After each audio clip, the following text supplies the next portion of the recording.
aggression, but who are still productive and reciprocal, is that men who are productive and reciprocal, who have some capacity for aggression, can keep the real monsters at bay. So it's hard on women, because they have to navigate that really thin line between productive generosity and the capacity for aggression. That's a really tough thing to navigate. That's basically the story of Beauty and the Beast, the Disney movie, right? Because Gaston is a narcissistic psychopath.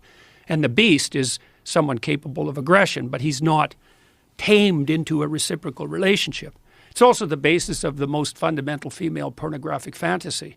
And the Google guys figured that out, 15 years ago when they analyzed billions of sex fantasy searches by men and women. Men go for visual imagery, but women go for story.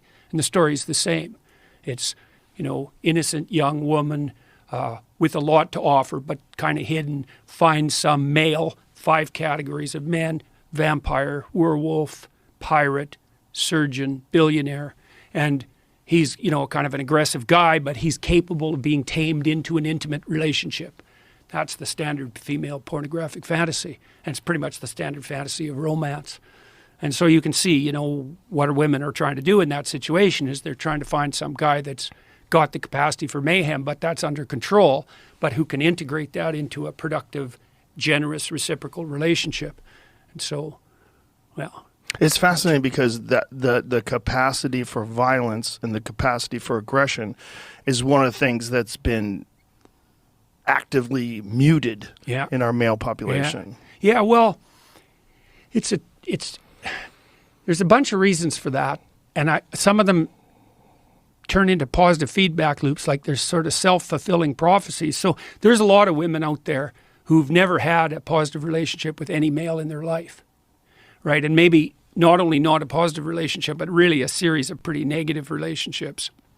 And so women like that are very leery of any expression of male ability of any sort, because they can't distinguish productive competence from arbitrary power.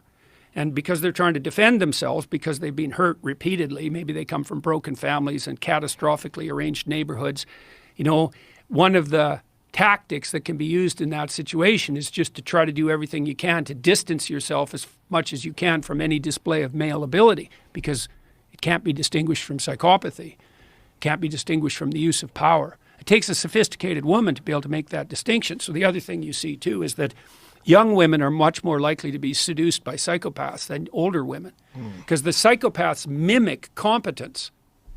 That's what a narcissist does too. They're confident, and women read confidence as a marker of competence, and that's reasonable, but that opens up it opens up a space for exploitation, because if you can mimic confidence, that's false confidence, narcissistic false confidence, then you look competent, and that works particularly well on naive young women. And of course they get exploited by people like that, and they think, well, that's what men are like. Right. Yeah. And then women like that, they have boys, and then they're afraid of the boys whenever they express anything looking like masculine competence, and they basically emasculate the boys, and then the boys get bitter, and then they mistreat women, and the whole bloody thing just spirals out of control.